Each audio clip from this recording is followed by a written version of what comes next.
Hello बच्चों, एक बार फिर से स्वागत है आपका अपने चैनल ETSR में।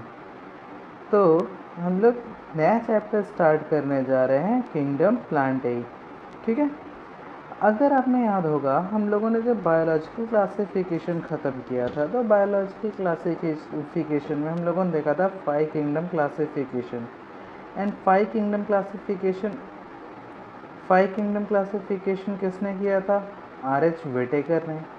RH विटेकर की 5 किंगडम क्लासिफिकेशन में हम लोगों ने देखा था कि टोटल 5 टाइप के किंगडम थे, जिसमें हम लोगों ने देखा था किंगडम मोनेरा के बारे में, किंगडम प्रोटिस्टा के बारे में, किंगडम फंजाई के बारे में, किंगडम प्लांटेई के बारे में एंड किंगडम एनिमेलिया के बारे में। क्लियर? तो हम लोग अभी उसी में से एक देखने वाले हैं, किंगडम प्लांटेई के बारे में।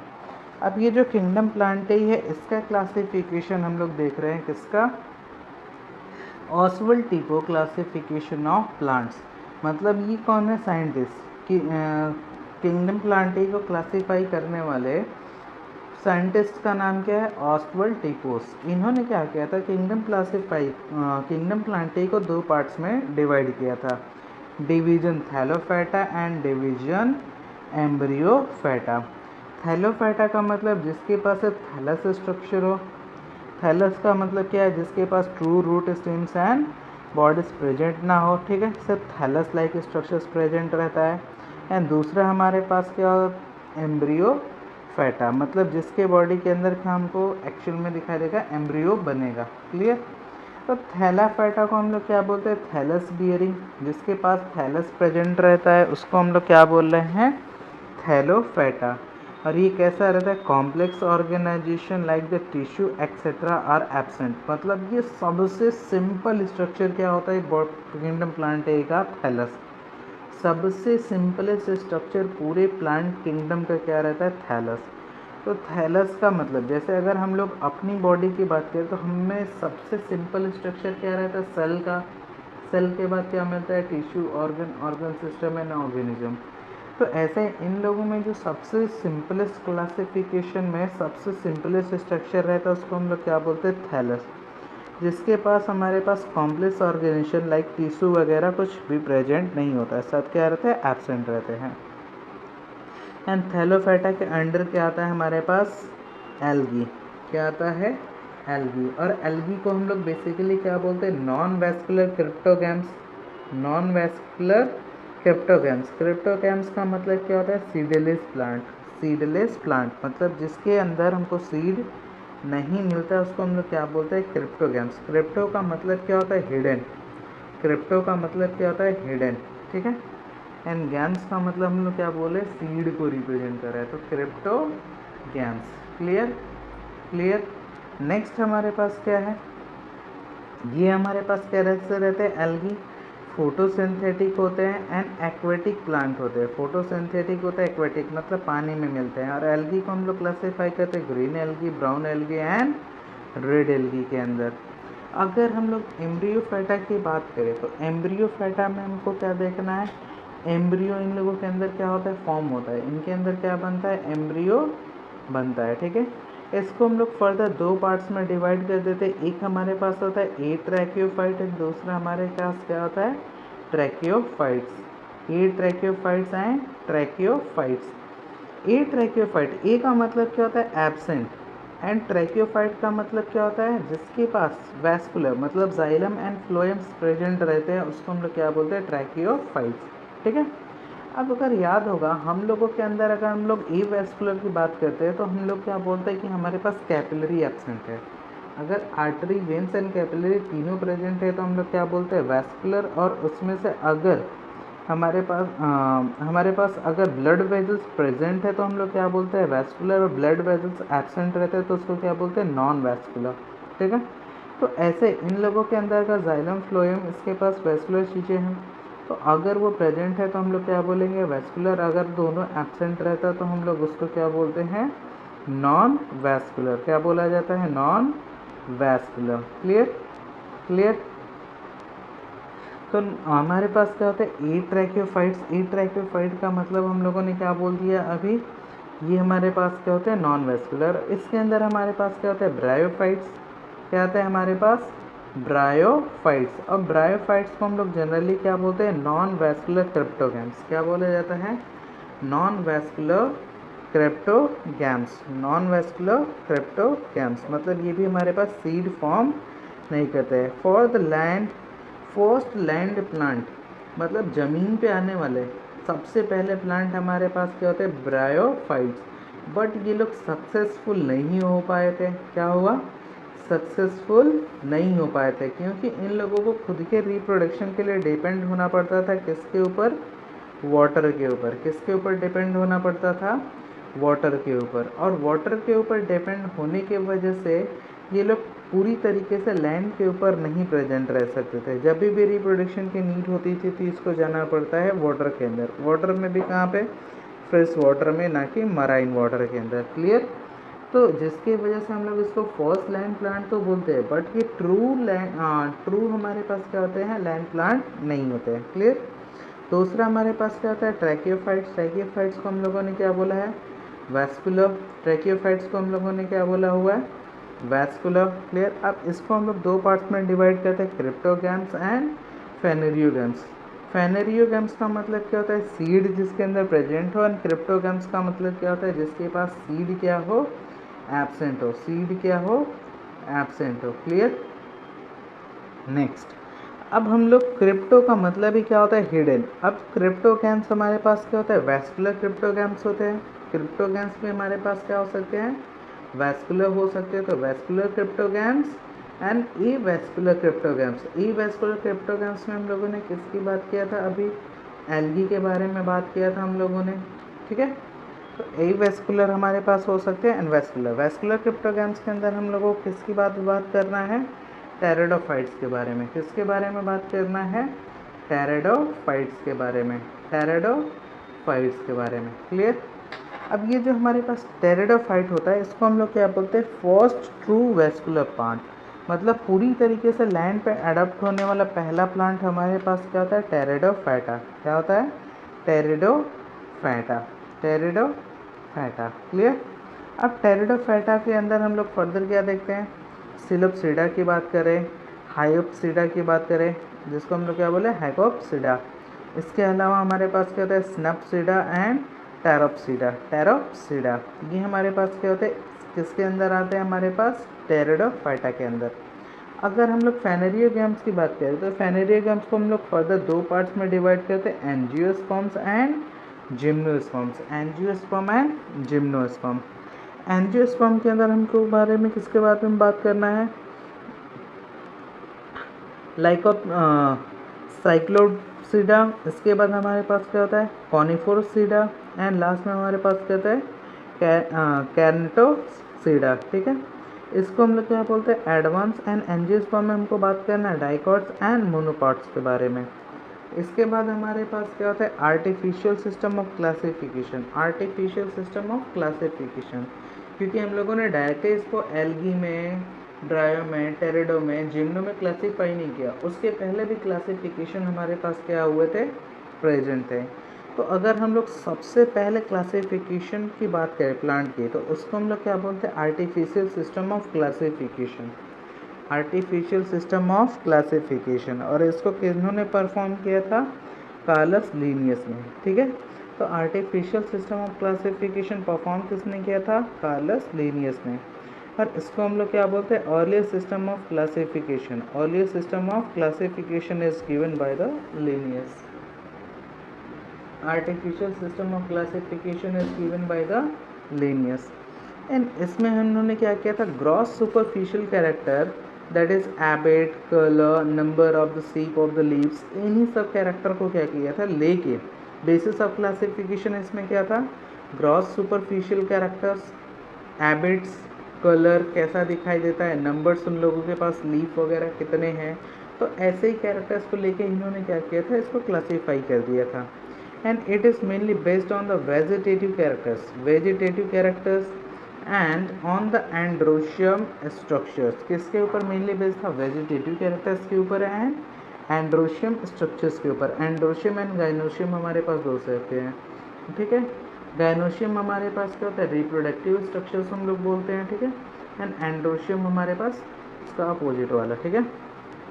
इसके बाद हमारे पास क्या होता है, equal weightage was given to the vegetative and reproductive. जैसे हमारे पास गाइनोशियम क्या होता है, रिप्रोडक्टिव होता है, एंड एंडोशियम को हम लोग क्या बोलते हैं, वेजिटेटिव। ठीक है, तो हमारे पास जो वेजिटेटिव कैरेक्टर था और रिप्रोडक्टिव कैरेक्टर था, दोनों को इक्वल वेटेज दिया गया था। मतलब दोनों आपस में क्या होते हैं, एक तरह से बोला गया था कि इक्वल है, बट एक्चुअल में ऐसा पॉसिबल नहीं है। ठीक है, vegetative characters they are easily affected by the environment. जो वेजिटेटिव कैरेक्टर होते हैं क्या करते हैं, एक्सटर्नल इन्वायरमेंट के अफेक्ट में क्या करते हैं, एक्सटर्नल इन्वायरमेंट के अफेक्ट से, एक्सटर्नल इन्वायरमेंट के अफेक्ट में क्या करते हैं, हाँ, एक्सटर्नल इन्वायरमेंट के ऊपर क्या करते हैं, अफेक्ट करते हैं। जैसे अगर यहाँ पर टेम्परेचर, प्रेशर या फिर ह्यूमिडिटी अगर हम लोग लाएँ, ये धीरे धीरे क्या करते हैं, उसको चेंज कर देंगे। ठीक है, जैसे लीफ हमारे पास क्या होते हैं, प्लांट, जैसे ये मान लीजिए एक ही प्लांट के 2 लीफ हैं, एक ही प्लांट के क्या है,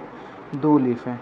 अब ये लीफ क्या है, इसका सरफेस एरिया ज़्यादा है, सरफेस एरिया ज़्यादा है तो ये क्या करेगा, ज़्यादा वाटर को अपटेक करेगा। उसका सरफेस एरिया कम है तो ये क्या करेगा, कम पानी को अपटेक करेगा।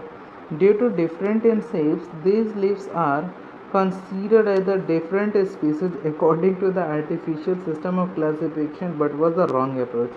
अब इनके हिसाब से इन दोनों का शेप अलग है, जिसकी वजह से इन्होंने क्या बोल दिया कि ये दो डिफरेंट स्पीसीज ऑफ प्लांट से बिलोंग करते हैं। मतलब ये एक ही प्लांट के लिए नहीं है, दो अलग अलग प्लांट के हो सकते हैं। जैसे मान लीजिए एक को हम लोग बोल रहे हैं कि एक मैंगो के प्लांट का है और एक पीपल के प्लांट का है, बट एक्चुअल में ऐसा पॉसिबल नहीं है। ये दोनों कैसे थे, एक ही प्लांट के थे, बट इसके आर्टिफिशियल सिस्टम ऑफ क्लासिफिकेशन के हिसाब से ये दोनों क्या है, अगर इन दोनों का एरिया अलग है, सरफेस एरिया अलग है, मतलब ये दो अलग अलग क्या करते हैं, स्पीसीज से, स्पीसीज ऑफ प्लांट से बिलोंग करते हैं। और इसीलिए इसको हम लोग क्या बोलते थे कि रॉन्ग अप्रोच है, मतलब ये क्लासीफाई करने का एक सही तरीका नहीं है। ठीक है, नेक्स्ट हमारे पास क्या होता है, species present on the different location have the different morphology. अब स्पीसीज जो होते थे अगर डिफरेंट लोकेशन पे, मान लीजिए एक पत्ती जो है वो एकदम पेड़ के, ट्री के ऊपर है और एक हमारे पास क्या है, ब्रांच के ठीक लोअर साइड पे है, तो दोनों का क्या होगा, मॉर्फोलॉजिकल स्ट्रक्चर्स हम लोग क्या बोलेंगे कि अलग है। स्पीसीज प्रेजेंट है द डिफरेंट लोकेशन है द डिफरेंट मॉर्फोलॉजी, बट ये क्या है, रॉन्ग है। Clear, according to this system similar organisms can be placed separately, vice versa need for better system of weights। मतलब इसके हिसाब से हम लोगों ने क्या बोला कि एक ही प्लांट के जो हमारे पास स्ट्रक्चर्स थे वो अलग अलग जगह पर रख दिए गए थे फॉर द बेटर एडेप्टेशन वगैरह। ठीक है, नेक्स्ट हमारे पास सिस्टम ऑफ क्लासिफिकेशन क्या है, नेचुरल सिस्टम ऑफ क्लासिफिकेशन, जो किसने दिया था, बेंथम एंड हुकर ने। किसने दिया था, बेंथम एंड हुकर ने। ये किसके ऊपर बेस्ड था, based on natural affinities of organism, based on natural affinities of organism, मतलब इसको क्या मिल रहा है उसके बेसिस पे था। And all natural character like the morphology, anatomy, ultra structures, embryology, इसके अलावा फाइटोकेमिस्ट्री स्टडीज, मतलब इसके अंदर मॉर्फोलॉजी, मॉर्फोलॉजी का मतलब क्या होता है, आउटर अपेयरेंस, एनाटॉमी का मतलब क्या होता है, सेलुलर लेवल पे स्टडी करता है। अल्ट्रा स्ट्रक्चर मतलब बहुत ज़्यादा जूम करके, जैसे अगर हम लोग लीफ की बात करें तो लीफ के अंदर हमको क्या मिलता है, क्लोरोप्लास्ट वगैरह मिल रहा है, पिगमेंट्स मिल रहा है, तो वो उसको हम लोग क्या बोलेंगे, अल्ट्रा स्ट्रक्चर। एम्ब्रियो की स्टडी करना, फाइटोकेमिस्ट्री का मतलब क्या होता है, फाइटो का मतलब होता है लाइट, मतलब यहाँ पे हम लोग केमिस्ट्री डील करें। जैसे फोटोसिंथेसिस हमारे पास क्या हो रहा है, एक तरह से केमिस्ट्री है जो कि बायोलॉजी है। ठीक है, तो फोटोकेमिस्ट्री उसको हम लोग क्या बोल रहे हैं, it is better system than the artificial. ये क्या करता था, आर्टिफिशियल सिस्टम ऑफ क्लासिफिकेशन से बेटर क्लासिफिकेशन का सिस्टम था। And more characters are studies, क्योंकि इसके पास हमारे पास कैरेक्टर ज़्यादा स्टडी कर रहे हैं ना, और साइंटिफिक क्लासिफिकेशन हम लोग एक तरह से कर रहे हैं यहाँ पे। इसके बाद हमारे पास क्या है, फाइलोजेनेटिक सिस्टम ऑफ क्लासिफिकेशन। ये किसने दिया था, एंग्लिकर एंड पेरेंथ ने, एंग्लिकल एंड पेरेंथ ने। अब इसमें क्या गया था, करंटली एक्सेप्टेड, जो अभी चल रहा है वो हमारे पास क्या हो रहा है, phylogenetic classification system, currently accepted classification system for the angiosperm. किसके लिए है, only for angiosperm, and was based on evolutionary relationship, मतलब उन लोगों के इवोल्यूशन के स्ट्रक्चर्स के बेसिस पे क्या है ये बनाया गया है। इवोल्यूशनरी रिलेशनशिप्स, कैसे वो उन लोगों के पूर्वज हैं ऐसे कर बोलते हैं ना, दादा परदादा वाला केस, तो ऐसे इवोल्यूशन के बेसिस पे इसको क्या किया गया, बनाया गया है। हिप्स among the angiosperm. Phylogenetic system assume that the organism belonging to the same taxa have the same common ancestor। अब इसके हिसाब से जो सेम टैक्सा, टैक्सा का मतलब क्या होता है, कैरेक्टर, तो जो सेम अगर कैरेक्टर से रहेगा, मतलब सेम अगर फैमिली से है, उसका जो कैरेक्टर रहेगा वो क्या करेगा, उसके पूर्वज, एंसेस्टर का मतलब क्या होता है, पूर्वज, उससे क्या रहेगा, सेम रहेगा। जैसे बोलते हैं ना कि जो फादर एंड सन रहते हैं, तो जो सन होता है उसके अंदर फादर के ही जेनेटिक्स जाते हैं, जिसके वजह से दोनों का एक तरह से क्या रहेगा, कैरेक्टर सेम रहता है। तो ऐसे ही अगर वो सेम टैक्सा से बिलोंग कर रहा है तो उसके कॉमन एंसेस्टर्स क्या रहेंगे, सेम रहेंगे। इसके बाद हम लोग क्या बोल रहे हैं, when fossil evidence are missing we use the available information for the classification purpose, some common methods are described. अगर फॉसिल एविडेंस, फॉसिल का मतलब क्या होता है, जो पुरानी वाली इन लोगों की चीज़ें थी, ठीक है, तो वो क्या अगर है फॉसिल, इसमें अगर एविडेंस एब्सेंट है तो उसके लिए हम लोग क्या करते हैं, जो हमारे पास प्रेजेंट में इंफॉर्मेशन अवेलेबल है उसके बेसिस पे हम लोग क्या कर सकते हैं, इसको चेक कर सकते हैं। इसके लिए हम लोगों ने कुछ देख रखे हैं। जैसे पहला अगर हम लोग बात करें, न्यूमेरिकल टैक्सोनॉमी। टैक्सोनॉमी का मतलब क्या हो रहा है, हम लोग क्लासीफाई कर रहे हैं एक तरह से, तो न्यूमेरिकल टैक्सोनॉमी या फिर इसी को हम लोग क्या बोलते हैं, phenetics given by the Adanson. किसने दिया था इसको, एडल्सन नाम के साइंटिस्ट ने। It is based on the all observable characters, जो भी हम लोग वहाँ से ऑब्जर्व कर सकते हैं, हर एब्जॉर्वेबल कैरेक्टर्स के ऊपर बेस्ड था। नंबर और कोड्स, अब इसमें क्या किया था, हर एक कैरेक्टर को कोड दिया गया था, +1 +2 +3 0 ऐसे करके 1 0 1 0 करके कोड दिया गया था। तो number based on the codes given by the hundreds of the characters and processed by the computers. किसके हेल्प से उस नंबर को कोड किया जाता, चेक किया जाता, कंप्यूटर्स के हेल्प से। And equal importance are given to all the characters. अब इसकी वजह से क्या होता है, कैलकुलेशन गलत होगा, क्योंकि एंड्रोशियम और जेनोशियम मतलब फ्लोरल वर्ल्ड और हमारा रिप्रोडक्टिव स्ट्रक्चर्स दोनों को इस तरह से क्या हो गया, इक्वल मार्क्स दिया गया था, जो कि टेक्निकली क्या है, एक तरह से गलत है, ठीक है। अब इसका ड्रॉबैक क्या था, इसका फेलियर मतलब इसका गलत क्या था, ड्रॉबैक रीजन क्या था, important and non important characters are given the equal marks. हम लोगों ने अभी बोला ना कि पत्ता और रिप्रोडक्टिव स्ट्रक्चर दोनों को इक्वल मार्क्स दिया जाए। जैसे मान लीजिए आप लोग क्लास में बहुत सारे स्टूडेंट रहते हैं, एक स्टूडेंट है जिसको हम लोग क्या बोल रहे हैं कि टॉपर है, और एक को हम लोग क्या बोल रहे हैं, वीक है। अब एग्ज़ाम होता है तो भले दोनों का कैसा भी नेचर रहे, बट अगर दोनों को इक्वल मार्क्स दिया जाएगा तो ये क्या होगा, पार्शियलिटी होगा इसके साथ, क्योंकि ये पढ़ रहा है, मेहनत कर रहा है, फिर भी इसको उतना ही मार्क्स मिल रहा है जितना इस वीक वाले को मिल रहा है। तो वही चीज़ बोल रहे हैं, important that non important character are given equal marks, मतलब इम्पॉर्टेंट वाले और नॉन इम्पॉर्टेंट दोनों कैरेक्टर्स को मार्क्स क्या मिलते थे, बराबर। And score is not reliable, इसके वजह से ये क्या होता था, गलत होता था, जो इसका क्या है, ड्रॉबैक था। नेक्स्ट इसमें क्या है हमारे पास, cytotaxonomy based on cytological structure. Cyto का मतलब क्या होता है, सेल, तो सेल के अंदर जो भी इंफॉर्मेशन रहता है, राइबोसोम्स हो गए हैं, तो इन सब के बारे में स्टडी करके हम लोगों ने नेक्स्ट क्या बनाया था, साइटोलॉजिकल टैक्सोनॉमी, ठीक है। तो cytotaxonomy based on cytological information like the chromosomes, number, structures and the behaviour. अब इसमें हमको देखना है Rauwolfia and cinchona. Rauwolfia and cinchona दो एग्जांपल्स हैं। रॉल्फिया हमारे पास क्या होता है, it stores reserpine that is controls the blood pressure. अब ये जो हमारे पास रॉल्फिया है, ये क्या करता है, रिजर्वेंस क्या करता है, स्टोर करता है खुद के अंदर, जो क्या करता है, ब्लड प्रेशर को कंट्रोल करने में हेल्प करता है। एंड जो हमारे पास सिंकोना होता है, ये क्या करता है, एक केमिकल स्टीर करता है, जिसको हम लोग क्या बोलते हैं, क्विनिन, जो कि मलेरिया पेशेंट जो रहते हैं उनको ट्रीट करने में, क्योर करने में हेल्प करता है। क्लियर। तो मिलते हैं नेक्स्ट लेक्चर में, जिसमें हम लोग बात करेंगे एल्गी के बारे में। तब तक के लिए टेक केयर।